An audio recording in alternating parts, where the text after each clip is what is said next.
Salutationalisation les Gravebreaker Lamia et bienvenue dans la crypte du commandant. Et aujourd'hui, tel la Lamia, on parle de créatures qui ont des types particuliers. Particulier n'est pas le mot, peut-être qu'on pourrait plus dire des créatures qui ont des types qui méritent un peu d'amour. Un petit peu comme moi. Et si vous voulez me démontrer cet amour, pensez à vous abonner, activer la cloche ainsi que laisser un like et un commentaire nous disant de quel autre sujet on devrait traiter. Allez aussi en description pour un lien vers mon Patreon. Si jamais les récompenses vous intéressent, je peux vous créer un deck ou encore je peux vous améliorer un de vos decks et vous pouvez même décider du futur d'une des deux chaînes en réclamant une vidéo. Et si vous, tout ce qui vous intéresse, c'est les vidéos, c'est pas le Discord Premium et autres avantages, ben maintenant, j'ai ouvert sur mes deux chaînes des YouTube Membership. Vous pouvez, à raison de quelques dollars, avoir soit pas de contrepartie, auquel cas, merci beaucoup pour le don, ou simplement avoir un accès prioritaire aux vidéos, et ce, 48 à 72 heures avant leur sortie, dépendamment d'à quel point je réussis à gérer mon temps. Et qu'est-ce que vous voulez que je vous dise? De temps en temps, si ça vous dit de taper à carte de crédit pour me créer quelques treasure tokens, c'est toujours très appréciable. Cette blague était à chier même pour mes standards.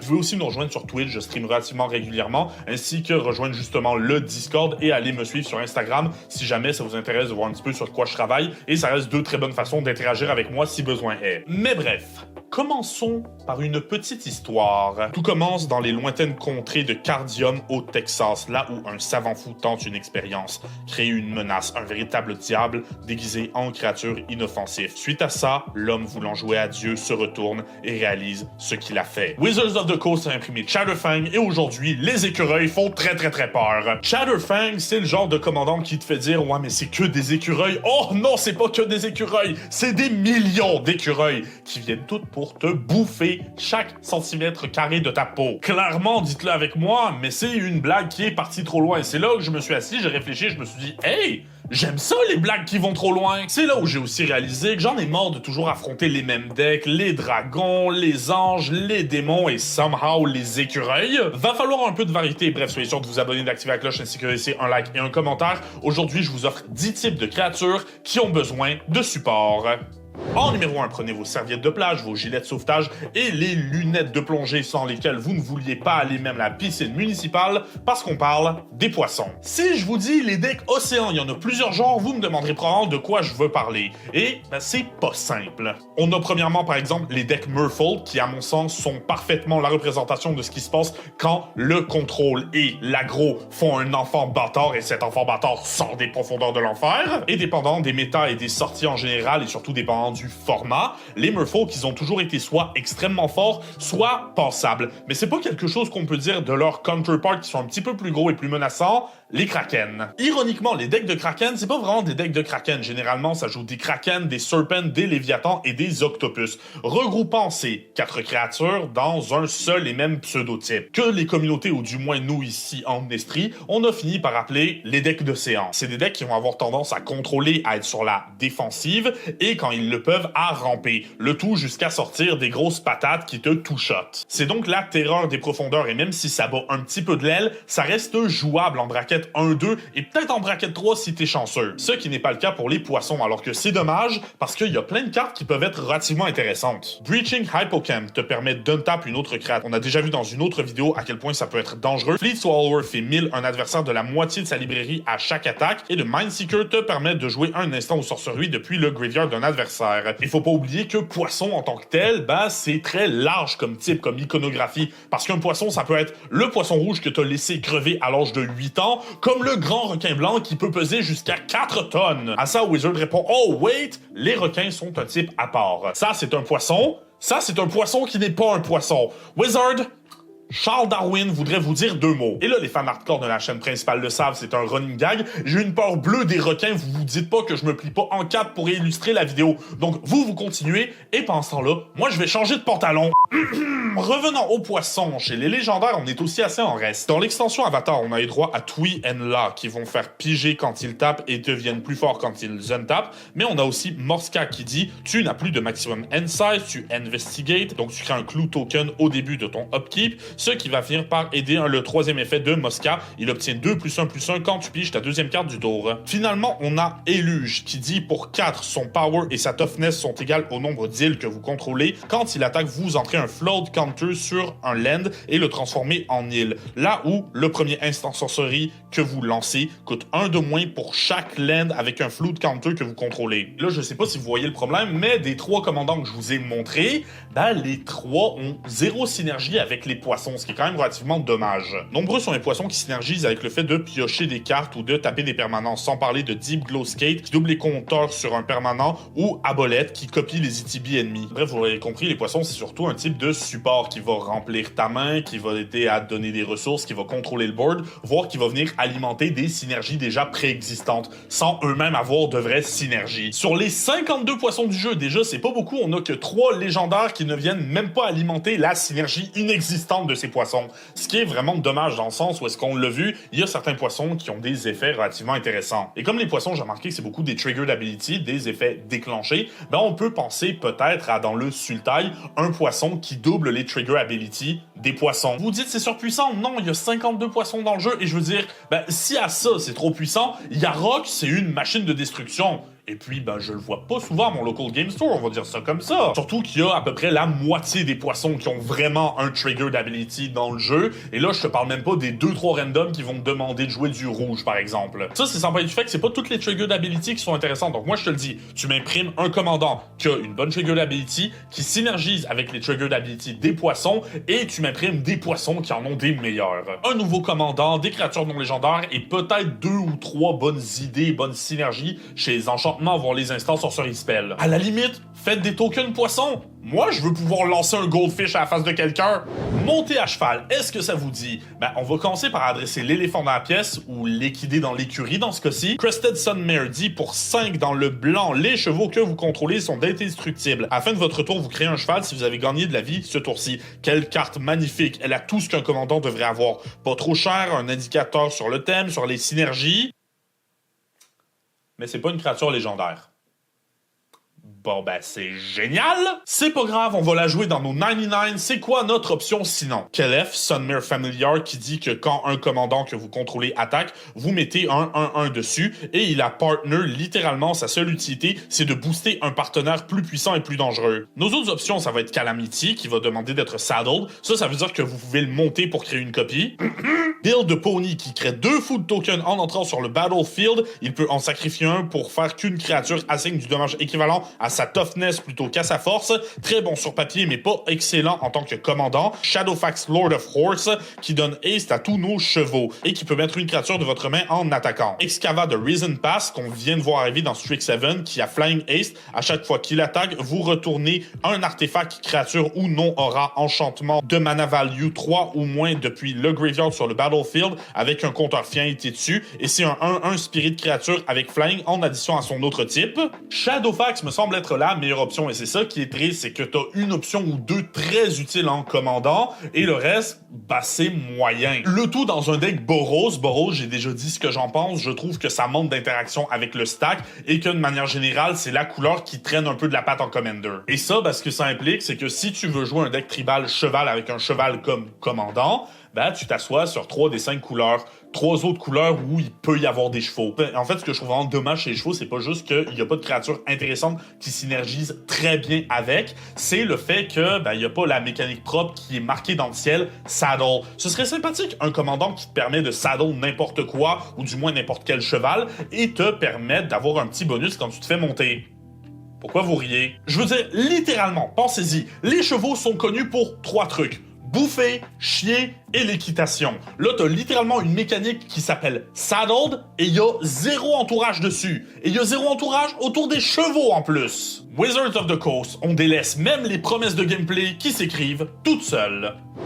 Notre prochaine entrée est pas à proprement parler un type oublié ou un très mauvais type, mais c'est vraiment la définition de il y a un potentiel de malade et on a peut-être besoin d'un peu d'amour. Je m'explique. Je disais plutôt, et je le maintiens, que les decks océans peuvent être tournés autour de ramener les Kraken, Octopus, Léviathan et Serpent sous la même bannière. Et je le maintiens. Comme si ces 4 types faisaient un mégatype. Et je comprends, ça fait longtemps que c'est comme ça, et fut une époque où construire un deck de Kraken, il n'y avait juste pas assez de Kraken. Et j'imagine qu'on pourrait ramener avec ça les baleines, les merfolk et les poissons. Et de cette quadralité des océans, je pense honnêtement qu'il y en a un qui mériterait une attention particulière, et ce type, c'est les pieuvres. Les pieuvres ont un potentiel de malade, mais elles n'ont jamais été touchées. Elles ont des commandants intéressants, mais qui coûtent beaucoup trop cher pour être jouables. Alors que quand tu regardes les autres, par exemple les Serpents, tu peux jouer Kuma qui synergise avec son propre type sans toucher aux 3 autres.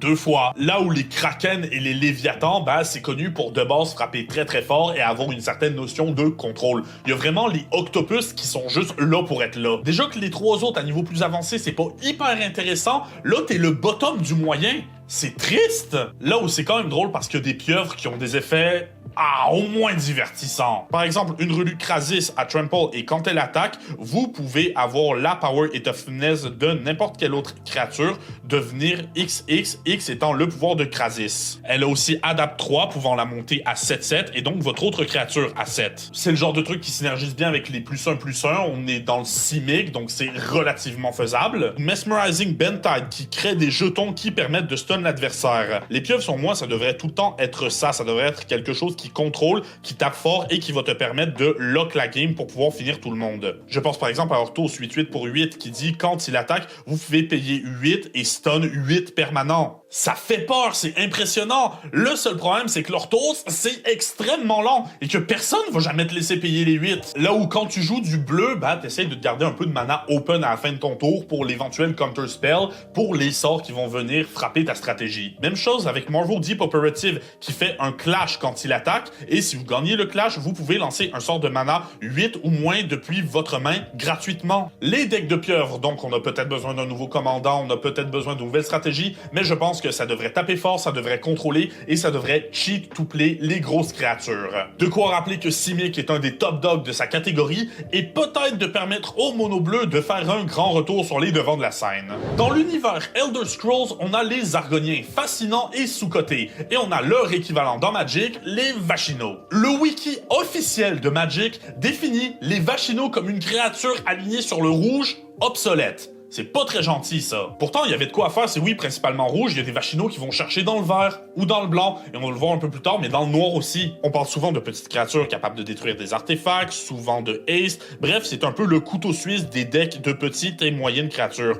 Le seul vrai problème, c'est l'absence de commandant digne de ce nom. Les 2 seuls commandants qui me viennent en tête, c'est Yurlok qui ramène le mana burn, très bien, mais pas super synergique, et Ognis qui a haste et qui synergise justement avec cette même capacité en créant des treasure tokens. Même les Viachino, ils veulent pas synergiser avec les Viachino. C'est triste. Je pense donc que les Viachino, si on les ramène sur les devants de la scène, ils devraient être justement ça, des créatures avec haste, qui est leur capacité principale, qui peuvent taper pour avoir de petits effets. Je rappelle qu'une créature qui a haste et qui a un effet de tape, généralement, c'est pour être capable de gagner très très vite. Je vois un monde où le haste est aussi indissociable des Viachino que ne l'est par exemple le flying pour les dragons. Les Viachino, visiblement, ça a l'air de vivre dans le désert, mais on retourne dans l'eau. J'aime les decks océans, qu'est-ce que tu veux? Alors, les crabes. Vous savez ce qui est extrêmement dommage avec les crabes, c'est qu'il y a un moment dans Magic où est-ce qu'on a peut-être vu la possibilité d'avoir des mécaniques se dessiner autour. Hedron Crab et Ruin Crab ont littéralement tous les deux le même effet. Quand un land entre sous votre contrôle sur le battlefield, ils font 1000 des cartes. Là où Crumbshell Crab se tourne face-up pour échanger de contrôle avec une autre créature. C'est ça les crabes, on dirait que c'est des petits cantrips, c'est des petits sorts déguisés en créatures. J'aimerais donc voir plus de synergie, plus de ces petits coups par derrière et honnêtement, j'aimerais peut-être voir aussi un petit peu plus d'entourage pour les crabes. Voir de crabes en général, il y a même pas 20 créatures dans le jeu, et là-dessus, les commandants, c'est pas ça qui rattrape. On a un gros total de 2 choix, le premier étant Red Dead Shipbreaker, qui peut go d'une créature adverse en lui donnant une carte, là où vous ajoutez un mana rouge. Zéro synergie avec les crabes, comme c'est un deck IZ, vous vous doutez bien qu'il y a des petites shenanigans quelque part, et que ça entend juste de t'exploser à la gueule avec la puissance du mont Kilimanjaro. Il risque d'exploser le Kilimanjaro Kilimanjaro, j'oublie tout le temps. J'ai envie de te dire, IZ, c'est des couleurs où ta défense, elle est généralement autour de tes counter spells, de tes retours en main, voire de ton burn pour te débarrasser de créatures. Ce qui est pas la force des crabes qu'on a vu jusqu'à présent. Bref, c'est un commandant qui est pas dégueulasse, mais c'est pas bon pour un deck crabe. Charix qui a Ward 2 sans l'avoir et qui dit que pour 3, il gagne plus X moins X, X étant le nombre d'îles que tu contrôles. Le tout sur une 0,17 pour 4. Même problème qu'avant, pas dégueulasse comme commandant, il a l'air d'avoir sa stratégie à lui, mais elle a aucun rapport avec les crabes. C'est ça le gros problème des crabes, en plus de pas en avoir beaucoup, ils avaient une idée générale de qu'est-ce qui allait se passer avec, et puis ils ont tout foutu aux poubelles. Là où je pense vraiment que s'ils en imprimaient plus et qu'il y avait un commandant viable qui synergise au moins avec l'idée d'avoir des trigger effects sur des crabes, les crabes pourraient devenir extrêmement dangereux. Ça pourrait devenir un aggro qui n'attaque pas, un aggro qui aggro avec ses effets. Reste à voir dans quelle couleur les imprimer, les crabes forcément il va y avoir du bleu, mais moi je les vois bien dans le Temur, le bleu vert rouge. Le genre de petit deck où tu vas spawner plein de petites créatures, tu vas leur faire plein de petits effets et tu vas capitaliser là-dessus jusqu'à pouvoir swarmer l'adversaire. Notez que j'ai pas parlé de token, la porte est ouverte. Mais c'est pas tout, parce que non, ça l'est pas, parce que vous l'avez remarqué, les deux premiers que j'ai parlé, c'est des cartes de 1000. Et moi, j'ai une théorie là-dessus. Je pense que, à quelque part, chez Wizards of the Coast, il y a quelqu'un qui s'est dit, les crabes, ça va être un type pour le 1000. Et puis, il y a le gars de l'autre côté de la pièce qui s'est levé 1 minute avant et qui s'est dit, tu sais quoi, moi j'ai une idée, les advisors. Et les crabes non plus, aucun intérêt. Laissez-moi vous raconter une histoire et mettre mon petit chapeau de boomer de Magic. Il fut un temps où les dragons, ces véritables stars du jeu, ils étaient principalement alignés sur le rouge. Et aujourd'hui, t'as un dragon. Ce qui fait que quand un deck rouge dragon arrivait, chaque couleur avait un petit peu sa façon de le gérer et d'aller se battre dans le ciel. Par exemple, le noir avait les démons, le blanc avait les anges, le vert avait la capacité de pleurer très très très très fort, et le bleu, ils avaient oui les sphinx, mais aussi les Drake. Les Drake, qu'est-ce que c'est? C'est ce que les joueurs de D&D vont reconnaître comme des vouivres ou des wyverns, c'est-à-dire un dragon sans pattes avant. Ils sont généralement moins gros et moins forts que les dragons, mais ça implique aussi qu'ils sont moins chers. Et on en retrouve surprenamment beaucoup dans le bleu, comme par exemple Skyland Predator, qui est honnêtement à chier, mais qui est magnifique. Une des plus belles cartes du jeu, si vous voulez mon avis. Plus sérieusement, on a Loyal Drake qui a un bon effet de pioche sur un effet de lieutenant, donc demandant de contrôler votre commandant, ce qui en Commander devrait être relativement faisable en général. Peregrine Drake qui détape 5 lands en arrivant, connu chez les joueurs de Commander pour être une source intarissable de mana infinie. Et bien sûr, Gilded Drake qui a le potentiel de faire rager n'importe qui. Vous l'aurez remarqué, les Drakes sont assez petits, mais si on veut quelque chose qui est viable, je pense que si on prend un commandant Drake qui va synergiser, oui, avec ce type de créature,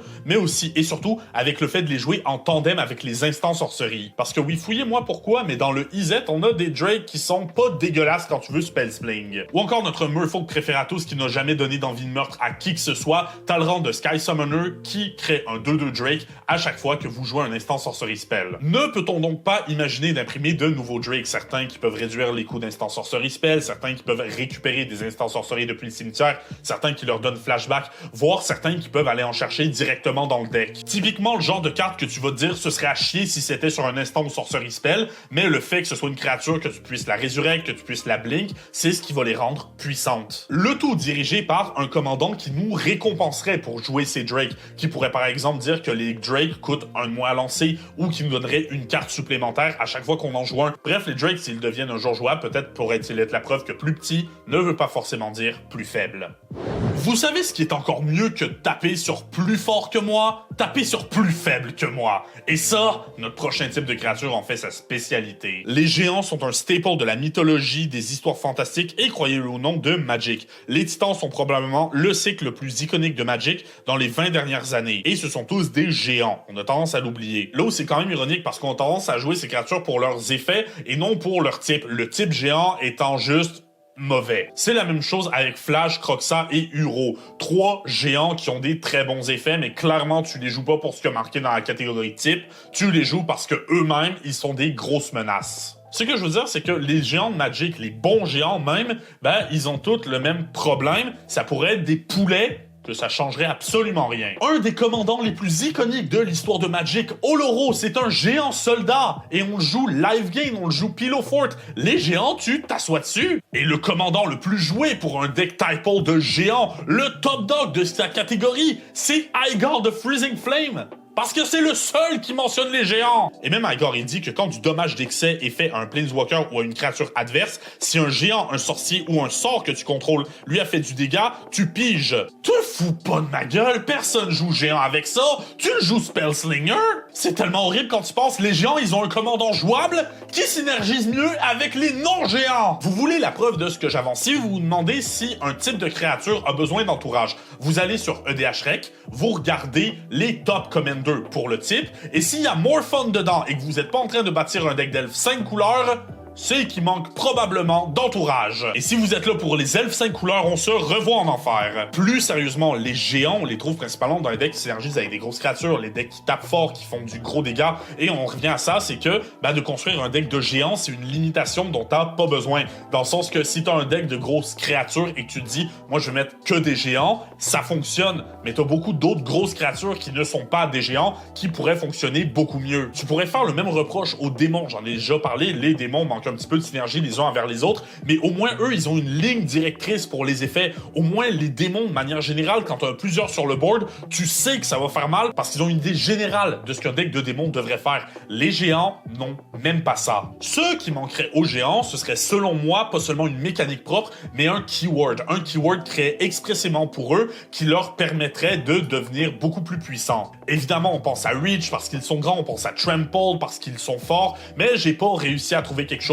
Je laisse votre imagination se déchaîner en commentaire. Mais aussi, ce qui leur manque, c'est un commandant qui, oui, tape fort, mais qui va synergiser avec les géants. Un commandant qui va te dire, d'accord, moi, avoir des géants, c'est un bonus. C'est quelque chose que j'ai envie de faire dans mon deck. À ça, vous me direz, oui, mais il y a beaucoup de géants qui ont de bons effets, alors peut-être que les faire synergiser, c'est une erreur. À ça, je réponds, oui, mais tu pourrais dire ça de beaucoup d'autres types de créatures, comme par exemple les démons dont on a déjà parlé qui s'en sortent un peu mieux niveau synergie, ou les dragons qui ont une excellente synergie en plus d'avoir beaucoup d'excellents effets. Même chose à moindre mesure pour les elfes. Ah, les elfes. Non, vraiment, est-ce que j'ai mentionné que j'ai une vraie haine raciste envers les elfes? Et de deux, les bons effets, oui, mais le meilleur géant du jeu, il est banni en Commander! Moi, je comprends pas comment tu peux avoir des monstres mythologiques comme Ymir, comme les Hécatonkir, et te dire, tu sais quoi?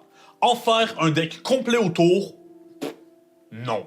Accrochez-vous parce que le prochain, il fait mal. Si vous suivez l'actualité de Magic, vous savez que dans le set Ninja Turtle, il y a beaucoup de ninjas qui ont été imprimés après tout. C'est normal. Et donc, ce type, il a été quand même pas mal renforcé. Et les ninjas, de base, sans dire que c'était les meilleures créatures du jeu, ils avaient quand même beaucoup de support. Juste de la simple présence de Yuriko, qui est un commandant.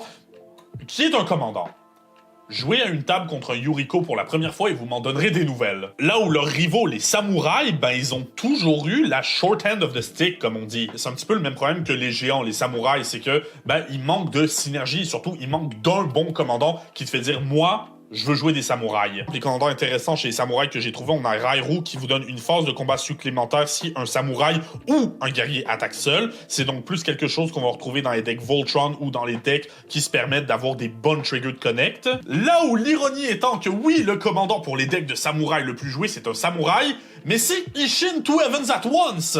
Isshin, qui en plus d'avoir la gueule de Ewan McGregor, et je vais mourir sur cette position, il a un effet quand même intéressant qui dit que quand tu attaques avec une créature et que ça déclenche une capacité, cette capacité se déclenche une deuxième fois. Très facile donc d'abuser de certains effets. Et là tu dis c'est bon, c'est facile, on va doubler les effets d'attaque de tous nos samouraïs. C'est là que c'est drôle, c'est que les samouraïs, à l'époque où ils avaient une mécanique propre, quelque chose qui selon moi aurait dû revenir, cette mécanique, c'était Bushido, qui les rend plus forts quand ils bloquent. Le top samouraï du deck de samouraï fait littéralement l'inverse de tous les autres samouraïs. Non, là, c'est plus Wizards of the Coast qui prend des mauvaises décisions, c'est du troll. Les samouraïs d'aujourd'hui, de leur côté, vas-y, les équipements, les extra combat step, les petits effets mignons comme Isshin, mais qu'est-ce que tu veux que je te dise? Moi, je trouve qu'on a perdu le corps de ce qui faisait les samouraïs. Le Bushido, c'était une idée très intéressante, simplement de par leur opposition aux ninjas. Les ninjas qui ont des bons effets quand ils attaquent, de par ninjutsu,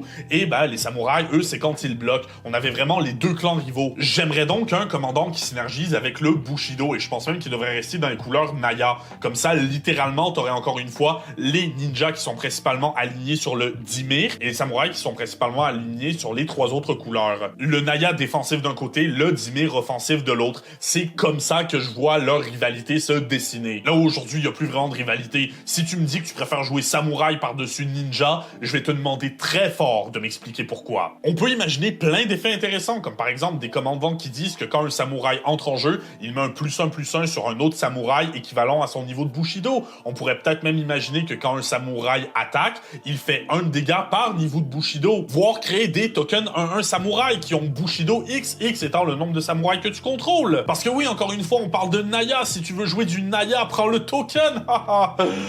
J'en fais encore des cauchemars. Naya, vous savez ce que j'en pense? C'est quelque chose qui manque peut-être un petit peu de versatilité, mais ce que ça le fait très bien. Alors si tu couples ça à l'idée d'avoir des samouraïs qui vont pouvoir se défendre et après frapper comme un troc, moi, je dis que j'ai envie de voir ça. Peut-être même qu'on pourrait pas forcément être dans le Naya, mais rester dans le Mardu avec un nouvel Isshin qui, cette fois, à la place de doubler les triggers d'attaque, il va doubler les triggers de Bushido ou récompenser les créatures qui ont Bushido pour attaquer. Moi, je trouve que ce serait une excellente idée du simple fait que les créatures avec Bushido deviennent plus fortes quand elles bloquent. Alors, les forcer à attaquer, ça peut être contre-intuitif, mais ça te force à vraiment penser à ta stratégie et à trouver des moyens de faire autre chose avec ton deck. Et moi, je pense qu'un deck qui te demande de réfléchir, c'est un deck qui va t'amener beaucoup plus de plaisir. Et le pire là-dedans, avec le fait que les samouraïs sont sous-représentés, c'est que ça va probablement rester comme ça pendant encore longtemps. Le bloc Kamigawa d'origine, il est sorti entre fin 2004 et 2005, là où le dernier Kamigawa Neon Dynasty, il est sorti en 2022. Et c'est pas comme Lorwyn que les gens avaient plus ou moins mis de côté. Non, Kamigawa, je me rappelle beaucoup, en 2018-2019, il y avait des gens qui militaient très fort. Il y avait des réclames sur les forums, sur Reddit, des créateurs de contenu qui voulaient un nouveau set Kamigawa. Même moi, je voulais un nouveau set Kamigawa. Et j'avais 6 ans quand l'original est sorti. Est-ce qu'on peut en conclure qu'instinctivement, les joueurs de Magic, on est tous plus ou moins des gros weebs? Probablement. Donc ouais, si l'histoire se répète, les samouraïs sont pas très bons et ils vont pas être très bons avant au moins 2040. Moi, je pense que dans le Magic d'aujourd'hui, on manque de 2 choses. Du tempo et des nounours. Mon problème avec le Commander actuel, c'est que j'ai l'impression que soit tu dois vraiment prendre le temps de te setup et gagner en un tour à la fin, soit vraiment tu dois gagner là maintenant et créer un deck qui va extrêmement vite. Mais les decks forts en milieu de partie, même si ça existe encore, j'ai l'impression que c'est de plus en plus difficile de les jouer. Voire même justement les decks tempo qui vont profiter de n'importe quel trigger pour pouvoir faire du dégât. À ça, je réponds, ils sont où mes ours? Le top Commander pour les ours, c'est Ayula qui synergise bien avec son type de créature et qui a quand même des effets qui sont pas dégueulasses. Le problème, il est ailleurs. Elle a des bonnes synergies, mais elle est mono-verte et ça, je trouve ça un petit peu limitant pour le potentiel que les ours ont. Que les ours ont, pas que les ours ont. Forcément, c'est de s'asseoir sur 4 des 5 couleurs. Et moi, je pense que un bon commandant viable pour un deck tribal, tu devrais au moins avoir l'option de jouer une deuxième couleur. Là où un autre commandant que j'ai vu dans les top commanders avec vraiment pas beaucoup de decks, très honnêtement, pour les ours, c'est Kudo, qui lui transforme les 2-2 en ours. Ce qui n'a absolument aucun intérêt. Je vais transformer tes ours en ours. D'accord. Là où en plus, les ours, ben il y a quand même étonnamment beaucoup qui sont des 2-2. Bon commandant pour un deck d'ours qui, en plus d'être encore mono-vert, ce qu'on a déjà établi était un petit problème, qui serait bon dans le 99, ben c'est Goreclaw, qui synergise avec les créatures de Power 4. Les ours ont l'air d'avoir une constante, c'est d'être des 2-2. Et là, t'as Goreclaw qui arrive, qui est un excellent cost reduction, qui donne bien de la value pour quelque chose d'autre. Un bon ours qui travaille activement contre les ours. Là où vous me dites, oui, mais il y a Doskana qui a de la bonne synergie avec les 2-2, qui peut être transformé en 5-5. Oui, mais vous jouez ours Doskana, vous? J'ai dit que la constante des ours, c'était d'être des 2-2, pas d'être des bonnes 2-2. Il y a une méchante différence. Oui, Doskana, je pense qu'elle a été pensée pour les ours, mais le fait que la constante des ours, ce soit d'être des 2-2, c'est tellement large et abstrait que forcément, il y a des dérives. Doskana, très honnêtement, tu peux la jouer beaucoup mieux avec autre chose. Genre, par exemple, construire un deck Doskana Tempest Hawk. Tempest Hawk qui dit, quand il fait du dégât, tu vas chercher un autre Tempest Hawk et ton deck peut avoir n'importe quel nombre de Tempest Hawk. C'est pour ce genre de bullshit que j'adore Doskana. Pourquoi tu veux jouer des ours quand tu peux jouer des faucons? Il y a plusieurs solutions. Moi, je pense que les ours, j'ai parlé de tempo deck plus tôt, ça devrait être la créature que tu veux jouer quand tu veux jouer tempo, avec des effets qui ping, des effets de trigger, et de manière générale, d'être capable d'aller agacer tout le monde un petit peu en même temps. Surtout dans le Naya, voire même dans le Grul. On peut virer le blanc, je m'en fous. On peut penser des instants sorceries ou encore même des enchantements qui poussent les ours à burn et qui vraiment leur pouvoir. Ça aurait pas l'air trop puissant puisque c'est la plupart des 2-2, mais ben, on est dans des couleurs où le boost va arriver très vite et très fort surtout. Oui, on va être mené par des ours, par des nouvelles créatures, mais moi j'aimerais un ours roi ou un ours chevalier. Peut-être dans l'univers d'Eldraine où on aurait un roi ours inspiré du roi Arthur, dont le symbole est bel et bien l'ours, qui te permettrait de synergiser avec ton type de créature. Imaginez un chevalier donnant flash à tous nos ours et étant capable d'infliger du dégât aux ennemis quand un ours entre en jeu, le tout supporté par des nouveaux ours eux-mêmes, la tribu d'Ursidé menée par un chevalier à la lame rutilante. J'en salive d'avance, mais c'est pas le type de créature qui me manque le plus, parce que j'ai gardé le meilleur pour la fin. C'est le moment, mesdames et messieurs, où je vous raconte l'histoire de la créature la plus absurde de toute l'histoire de Magic. En 1996, Wizards, ils sont activement en train de développer le Ice Age/Alliance set, et puis il y a quelqu'un qui aurait dit que c'est juste une question de temps avant que, dans Magic, on ait des hippopotames mauves qui volent. Et c'est con, ils l'ont écouté! Feldagrif, dont le nom est un anagramme de Garfield PhD, en référence à Richard Garfield, le créateur du jeu. Une 4/4 dans le band pour 4 qui dit « Vous pouvez payer un vert pour lui donner Trample et un adversaire crée un hippopotame 1/1. Pour un blanc, elle gagne Flying et l'adversaire ciblé gagne 2 points de vie. Et pour un bleu, elle peut retourner dans votre main et l'adversaire ciblé pioche une carte. Vous l'aurez compris, c'est une carte troll, mais qui est quand même devenue un incontournable quand on parle du lore du jeu. Et honnêtement, une carte pas dégueulasse dans les decks Group Hog, voire même à leur tête. Les decks Group Hog, c'est de partager tes ressources, tes points de vie, c'est de donner des avantages à tout le monde et de faire des gros câlins. Jusqu'à ce que toi-même tu trouves une win-con. Et ils ont dû penser que c'était extrêmement drôle parce qu'ils en ont réimprimé un. Questing Feldagrif, même stat que son grand frère, mais n'est pas une légendaire. Pour un vert, il a +1/+1 jusqu'à la fin du tour et un adversaire crée un hippo. Pour un blanc, il gagne protection du rouge et du noir pour le tour et l'adversaire gagne 2 points de vie. Et pour un bleu, il gagne Flying et l'adversaire pioche une carte. Et ensuite, c'est tout. C'est littéralement les deux seuls représentants du type Feldagrif dans Magic, étant un des seuls types de créatures qui est 100% original au jeu. Moi, je pense que les Feldagrif méritent plus. Je pense qu'ils devraient revenir simplement du fait que c'est iconique pour Magic, autant au niveau du lore qu'au niveau du gameplay. Et peut-être qu'on pourrait créer de nouveaux Feldagrif et de nouveaux Feldagrif surtout légendaires. Là où, encore une fois, je l'ai dit, des enchantements qui synergisent avec, des instants sorceries qui synergisent avec. On peut avoir des artefacts qui synergisent avec. Je m'en fous. Bien entendu, ça se ferait sur plusieurs années, considérant que un set de Magic, c'est entre 200 et 350 cartes, incluant les reprints, on peut pas faire un set que de Feldagrif pour les rendre jouables. Mais si on en imprime 10 dans ce set-ci, 12 dans ce set-là, au bout de 2-3 ans, très honnêtement, les Feldagrif vont être plus que corrects. Bien sûr, il va falloir les entourer, et moi je pense qu'on devrait avoir des effets d'entourage qui synergisent avec le groupe Hog. Par exemple, les Feldagrif, ils permettent de donner des trucs aux adversaires, mais un adversaire ciblé. Est-ce qu'on ne peut pas imaginer des cartes qui disent que quand un Feldagrif cible un adversaire avec un effet, ce dernier cible tous les adversaires qui est possible de cibler? De quoi te faire un vrai gros câlin de groupe, et moi j'aime ça les câlins. Peut-être aussi qu'on va avoir des Feldagrif qui ont vraiment le vol, qui ont le piétinement parce que c'est des hippos. Il peut même avoir du vrai damage outburst avec du first strike, avec du double strike. Je m'en fous, c'est des hippopotames. Vous savez à quel point c'est agressif un hippopotame? C'est ce qui est bien avec les Feldagrif, c'est que même si les deux qu'on a c'est objectivement des groupes Hog, il y a moyen de faire n'importe quoi. Il y en a tellement pas dans le jeu que s'ils décident de les ressortir des cartons, ils peuvent faire ce qu'ils veulent. Moi, je pense que ça devrait fonctionner comme les sorciers fonctionnaient il y a quelques années, c'est-à-dire que sur les Feldagrif actuels, tu as des petits effets, comme s'ils pouvaient lancer des petits sorts. Et il y a une époque, les Wizards fonctionnaient comme ceci. Là où aujourd'hui, les Wizards, ils ont plus tendance à te récompenser quand tu lances un instant sorcerie, à synergiser les uns avec les autres, et je fouillais moi comment, mais les Wizards sont devenus très utiles pour aller te péter la gueule au corps à corps. On vit dans un monde où j'ai plus peur de Papy Dumbledore sans sa baguette que d'un hippopotame qui vole et d'un ursidé. C'est grave. Les Feldagrif, donc, je pense que c'est le type de créature qui va pouvoir venir réintroduire cette notion de mini-sort sur les créatures. Et ça, honnêtement, c'est très puissant dans le sens où ce que tu perds en efficacité, tu le gagnes en versatilité. Et je ne le dirai jamais assez, mais même si un deck n'est pas focus, ça ne fait pas de lui un deck mauvais. Par exemple, si on dit que tous les Feldagrif ont 3 effets, peut-être ne jouerez-vous pas les 3 effets. Peut-être que vous allez construire un deck avec une idée générale et qu'un de ces 3 effets va être excellent. Exactement comme dans certains decks où vous allez jouer certains Planeswalkers, par exemple, simplement pour un de leurs effets. Mais moi, mon petit caprice, ce serait que les Feldagrif, ils aient une seule capacité signature.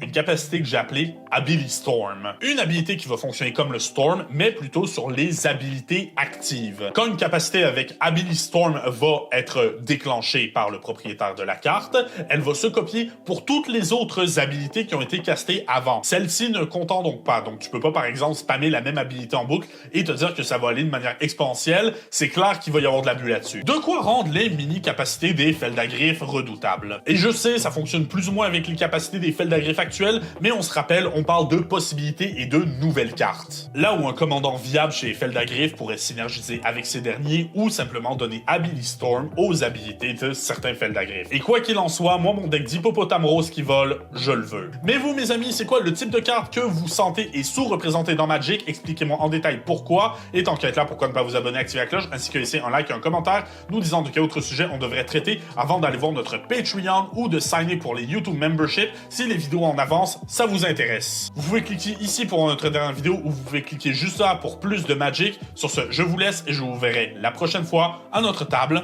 de Commander.